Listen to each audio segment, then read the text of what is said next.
get something. Don't let the days of your life pass by. You need to get up, get out, and get something. Don't spend all Today I want to show you how to make a lined envelope. Isn't that pretty to open the envelope and see that beautiful lining? And especially if you make a card using that same stencil, that's the stars and circles stencil, you can see how nice it is to have a sort of matching lining. Now you can go super matchy-matchy like this, so the card and the lining match exactly.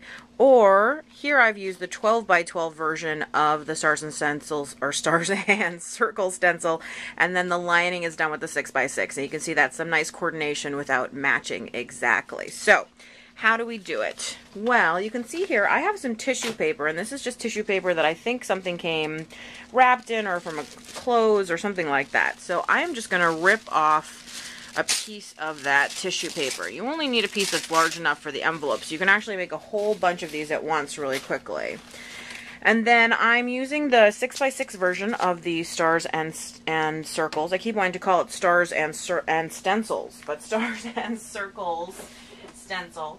And as you can see, I've added tape on the edges, and all this does is just gives me a little more room to play with, so I don't have to worry about overspray. And that's a tip that I got from Tracy Bunkers. Then I'm going to spray lightly, or this mist doesn't want to work. Let's get another color. Okay, I'm going to spray lightly. Let's try that again. There we go. And there's a little bit of overspray, and I'm not going to worry too much about it. So then you can see there is the stencil, and I can move it just by lining up what's been sprayed already underneath. And this is how we are going to tile our stencil. I spray a couple more times, and there you can see it's almost seamless. And again, I can just line that up to get the next one. And you could do this all in one color or several colors, whatever strikes your fancy. And again, I'm just going to continue tiling and lining it up and just adding some color. Okay, then all of that needs to dry. So you can either hit it with a heat gun or you can just wait a minute. So I'm going to dry that up and I'll be right back. Now you do want to make sure that you're working with tissue paper or something else nice and thin for it to lie nicely in the envelope. So I have here, this is an envelope that I use all the time for templating, and it's a standard envelope that I pulled apart so that I know how to use it.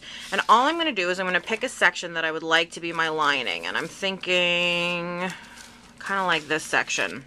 So then I'm just going to take a pen, and I'm essentially just going to trace around the area that needs the lining. So I know that the top here, right, is going to get a lining, and then the sides, oops, let's try to actually trace that, and it's going to go down. I want it to go past this point where the insertion happens, because I don't want anybody to see that the lining doesn't go all the way to the end. So I'm going to bring it part way past that, and I'm going to do the same thing on this side. Bring it part way down again.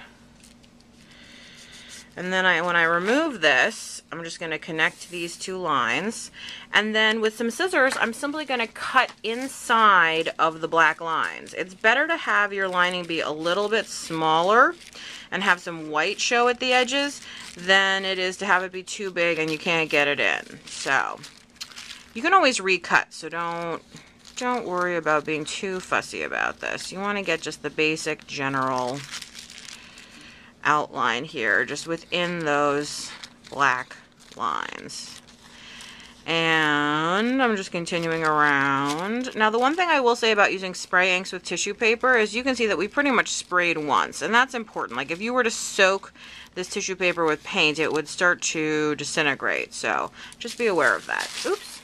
Didn't mean to toss that quite so far. Okay, so now this was my play envelope, and I just want to make sure that this is going to fit inside here. So I lay it down and I see that, yep, that fits just about perfectly. Awesome. So now that I know that it fits, I'm going to take my real envelope, and I don't want to have to take it apart and then put it back together. So what I'm going to do is I'm simply going to slide this tissue paper right inside, okay, and then I make it so that it lines up here across the top, and then I'm going to fold the flap over, which essentially creases this so that I know exactly where it should be. And I want to make sure that nothing is hanging out. okay, of the edge. So notice how this paper stayed flipped over.